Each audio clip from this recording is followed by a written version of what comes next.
Hey everyone, you ever get that feeling? Working hard on a new language, but actually speaking it out loud feels impossible. Oh, yeah, for sure. Today we're diving into a fluent conversations episode, all about going from silent to fluent. Hosted by James. Yeah, with language coach Emma Collins.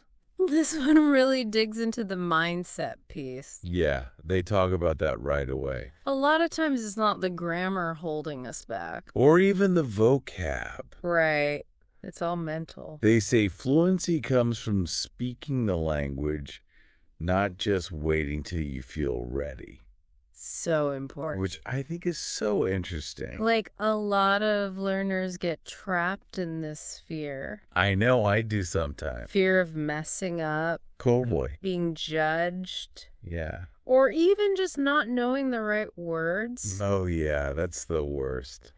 But Emma really emphasizes the growth mindset thing. Oh, they talk about that a lot, yeah. It's about the journey. Definitely. Accepting that you're going to make mistakes. Right. Instead of striving for perfection. Yeah, you're not going to be perfect right away. Exactly. What I thought was super helpful, they talk about celebrating the small wins. Absolutely. You know, it's easy to get discouraged when you focus on how far you have to go. Yeah. But they were saying, like, instead of thinking about fluency as this, like, distant goal, Right. you know, you should just, like, recognize those small steps.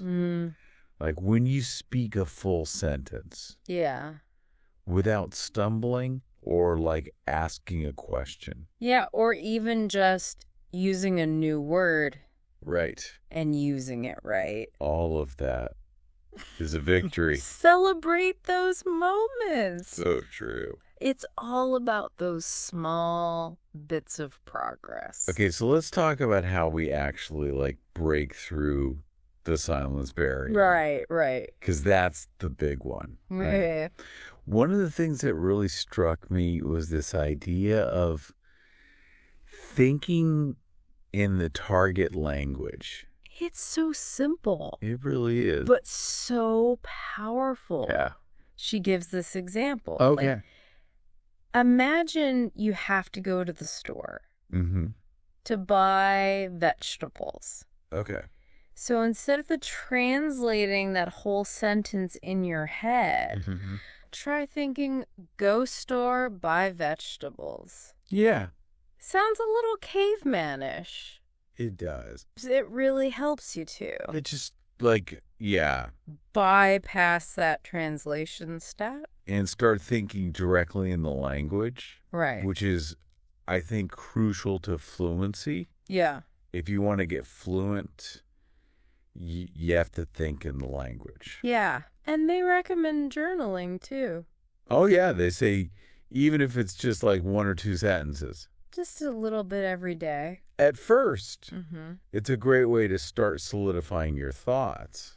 Yeah, in the new language. Yeah. Get those thoughts in the new language. So we're thinking in the language, but how do we get over the fear of actually speaking? Right, yeah. Like, that's the other hurdle. Emma suggests something called the 1-minute speaking challenge. Oh, okay. I like that. Yeah, so you just pick any topic. Anything. And just talk for a full minute. Okay. No stopping. And it doesn't have to be perfect. Yeah? Or, like, really eloquent. It's more about just getting comfortable with the act of speaking. Right, because we get so caught up in our heads sometimes. Yeah. You know, trying to find the right words. Yeah. Right grammar. Yeah. Sometimes you just got to get those vocal cords moving. They say even native speakers use fillers all the time. Oh, yeah. Like, you know, all the time. So it's not about eliminating those. No. It's about getting the words flowing. Fluency through practice. Yeah, not perfection. And then there's shadowing. Okay, shadowing. What is that? So you listen to a native speaker And then try to repeat Okay. what they're saying as closely as possible. Like mimicking their pronunciation, Mm-hmm. rhythm, and intonation. Like you're their vocal shadow. Oh, I get it. It helps you internalize the flow of the language. Pick up on those little nuances Mm-hmm. you don't get from textbooks. Exactly. That makes a lot of sense. It's about absorbing the music of the language. The music, yeah. Not just understanding the words. So you sound more natural, more fluent. Mm-hmm. That makes sense. Mm-hmm. Okay, so we've talked about pushing past the fear. Right.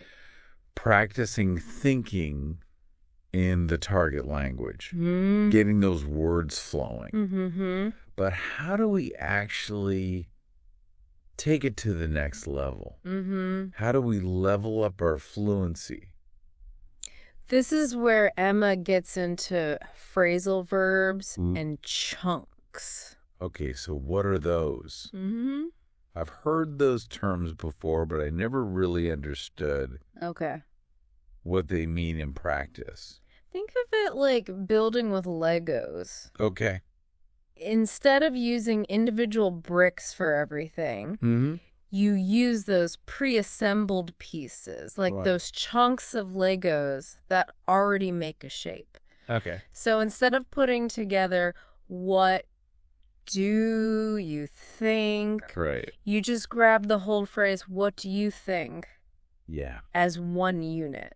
Got it. Mm-hmm. So it's like having prefabricated building blocks. Yeah, for conversations. Okay. And they become super powerful when you start role-playing. Oh, role-playing. Yeah. I remember doing that back in high school language classes. Well, it turns out it's not just for teenagers. Okay. It's really effective for building fluency Mm-hmm. and confidence. Okay. So imagine you're going to a restaurant Mm-hmm. or a job interview, Right. asking for directions. Mm-hmm. You can mentally rehearse those scenarios. Yeah. And practice the language Okay. and the flow of conversation. I see. So when you're in that situation, Mm. you're not starting from scratch. You've already got those pre-programmed responses. Exactly. Ready to go. And over time, as you get more experience, Mm-hmm. you can deviate from those scripts Okay. and start improvising more. Got it. Mm-hmm. Okay, so we've covered a lot. Yeah, we have. What about those specific challenges that learners often face, Like what? like pronunciation? Oh, I know I personally struggle with that. that's a common one. Yeah. And Emma has some good tips for that. Oh, does she? First, she says, record yourself speaking. Ooh, that sounds terrifying. It can be a little scary, Yeah. but compare it to a native speaker Okay. so you can hear yourself objectively Okay. and pinpoint the areas Mm-hmm. where your pronunciation is different. So it's about becoming aware of those subtle differences, Right. like how you're pronouncing certain vowels Mm-hmm. or consonants. Oh. Okay. She also suggests exaggerating sounds while you're practicing. Oh, like over enunciating? Yeah, it might feel silly, Yeah. but you're training your mouth muscles. To produce those sounds correctly. Right. Oh, it's like vocal warm-ups for your target language. Right. I love that. And that builds muscle memory. Oh, yeah. So the sounds become more natural over time. I like that. Okay. So what about another challenge? Okay. That freezing up feeling Oh, yeah. in conversations when your mind goes blank, Yeah. like deer in the headlights. You can't think of a single word. I know that feeling. No. Oh, it's the worst. It's like your brain just shuts down. Yes. So Emma says to practice thinking ahead. If you know you'll be in a specific situation, Hmm. like at a restaurant, or asking for directions, take some time to mentally rehearse phrases Okay. and questions. So instead of being caught off guard, scrambling for words, You've already got a mental script. ready to go, that takes the pressure off. You can participate more confidently. And as you gain more experience, you can deviate from those scripts more easily, improvise more.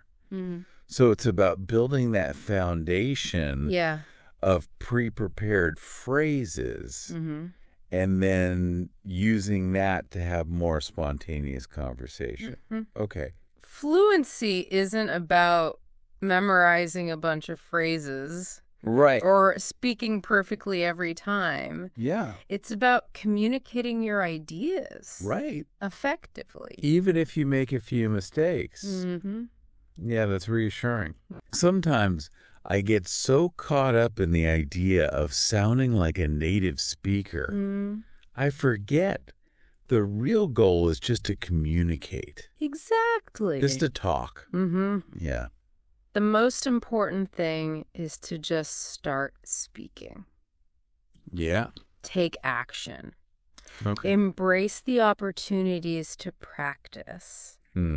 Even if it feels uncomfortable. Yeah. That's the big one. Because it's about getting out of our heads and into the real world where the magic of language happens. But that can be daunting. What are your thoughts on finding those opportunities to practice, especially if you're not living in a country where the language is spoken? Yeah, that can be a challenge. It can. But there are actually so many ways Really? to create those immersive experiences. Okay. Even if you're not physically in the country. Okay. Like what? Well, first there's the online world. Oh, yeah? Language exchange apps, websites. Right. That can connect you with native speakers. Oh, cool. Who are learning your language. Oh, well, that's a good idea. So you can practice with each other. I like that. And then there's online communities and forums that are great places to find people. With similar interests. So even if I can't hop on a plane, Right. I can still have those authentic conversations and get feedback from real people. Exactly. That's cool. And don't underestimate the power of media. Oh, yeah.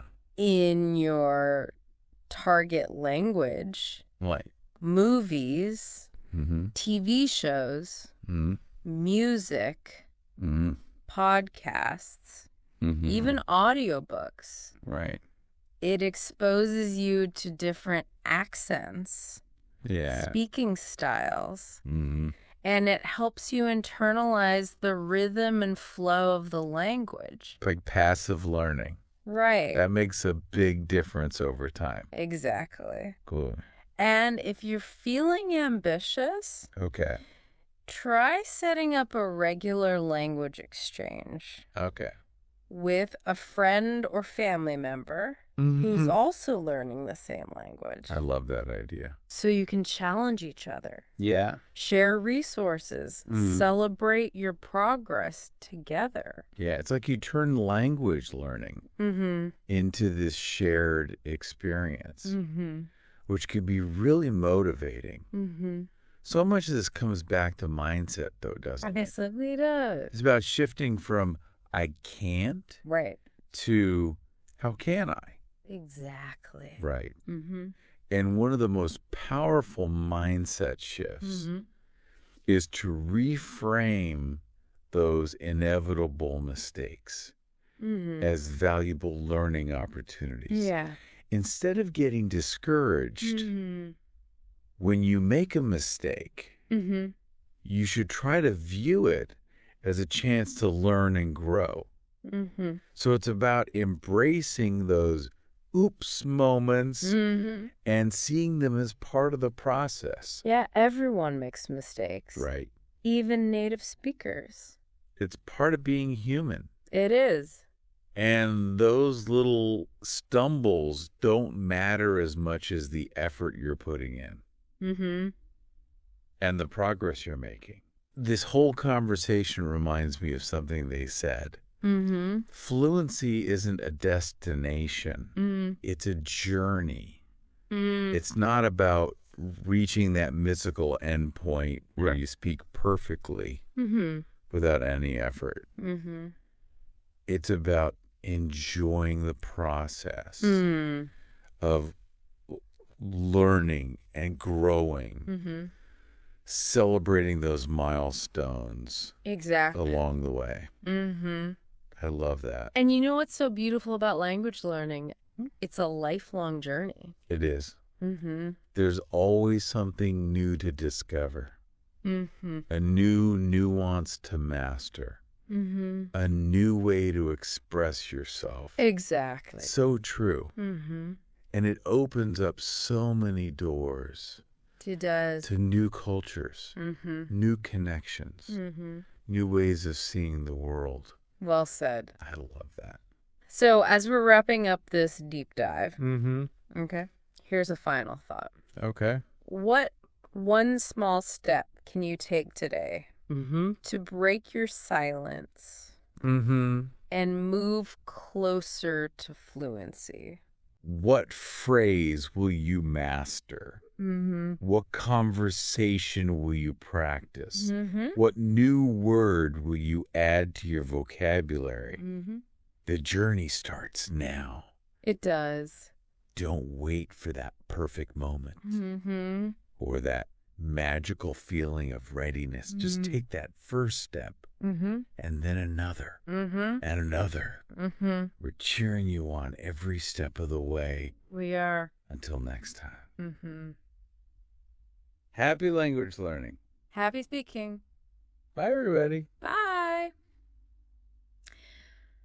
Phrasal verbs work the same way. Okay. They're combinations of verbs and prepositions or adverbs that create a specific meaning, like look up, give in, or run out of. Okay. And the more of these chunks and phrasal verbs you have, the more smoothly and naturally you'll be able to express yourself. It's like having those prefabricated building blocks. Exactly.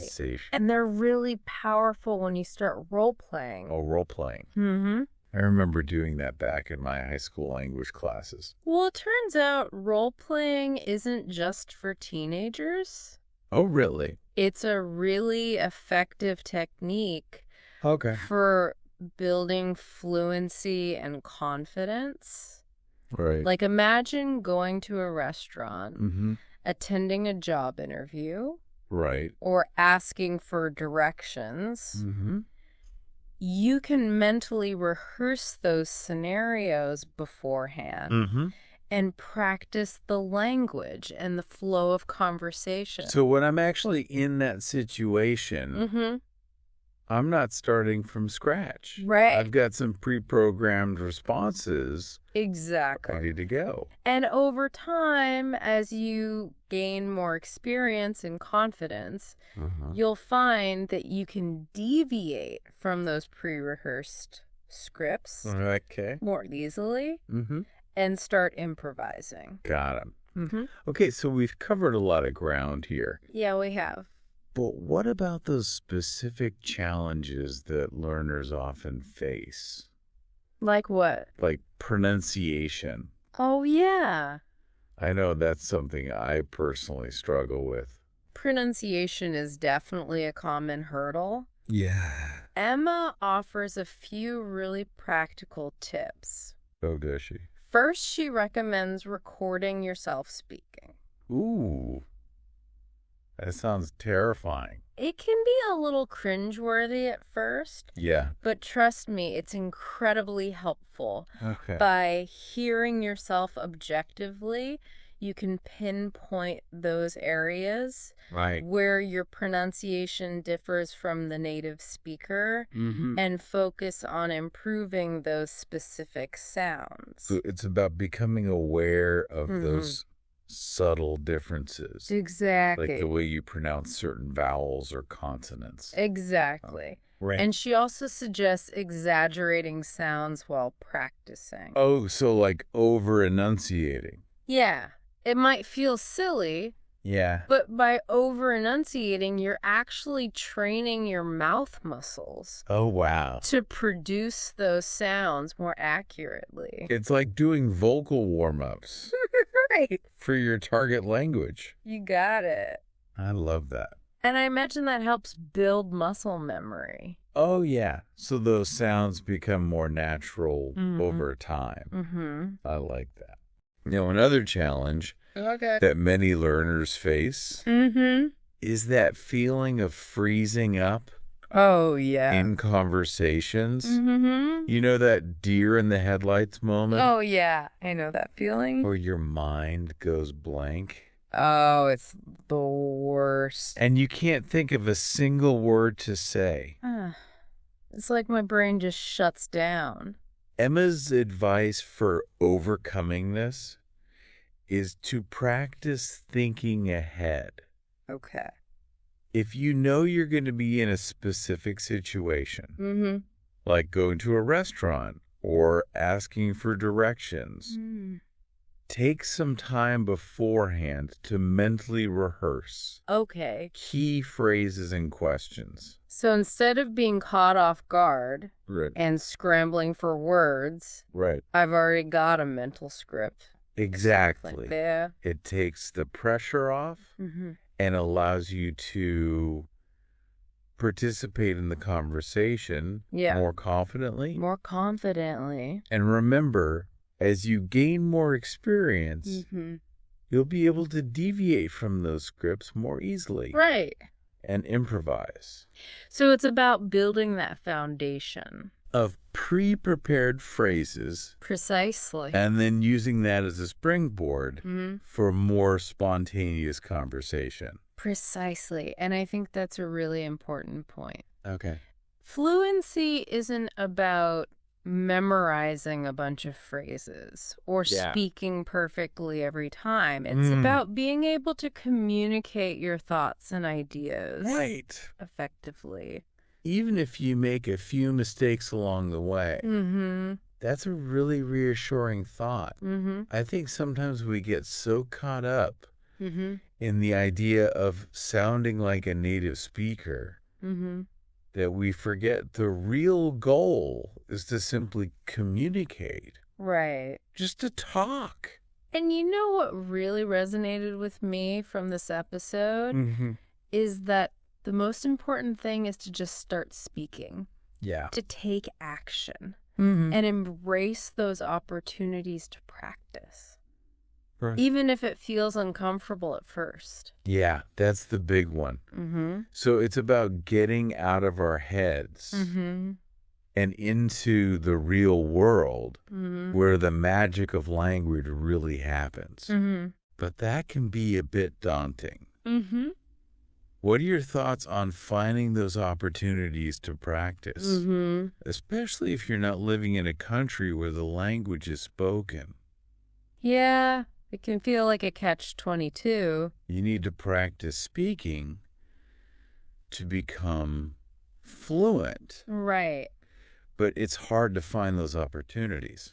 Yeah, if you're not immersed in the language. Exactly. But there are actually so many ways to create those immersive experiences, even if you're not physically in the country. Okay, like what? Give us some ideas. Well, first off, there's the online world. Oh, yeah. Language exchange apps, websites. Right. They can connect you with native speakers. Oh, cool. Or learning your language. Oh, that's a good idea. So you can practice with each other. I like that. And there's online communities and forums, which are great places to find people. With similar interests. So even if I can't just hop on a plane, Right. I can still have those authentic conversations. Get feedback from real people. Exactly. That's cool. And don't underestimate the power of media. Oh, yeah. In your target language, like movies, TV shows, music podcasts, even audiobooks. Right. It exposes you to different accents, speaking styles, and it helps you to internalize the rhythm and flow of the language. It's like passive learning. Right. That makes a big difference over time. Exactly. Cool. And if you're feeling really ambitious, try setting up a regular language exchange with a friend or family member who's also learning the same language. I love that idea. So you can challenge each other, share resources, celebrate your progress together. Yeah, it's like you turn language learning into this shared experience, which can be really motivating. So much of this comes back to mindset, though, doesn't it? It really does. It's about shifting from I can't to how can I. Exactly. Right. And one of the most powerful mindset shifts is to reframe those inevitable mistakes as valuable learning opportunities. Yeah. Instead of getting discouraged when you stumble, over a word or you make a grammar error, just view it as a chance to learn and grow. So it's about embracing those oops moments.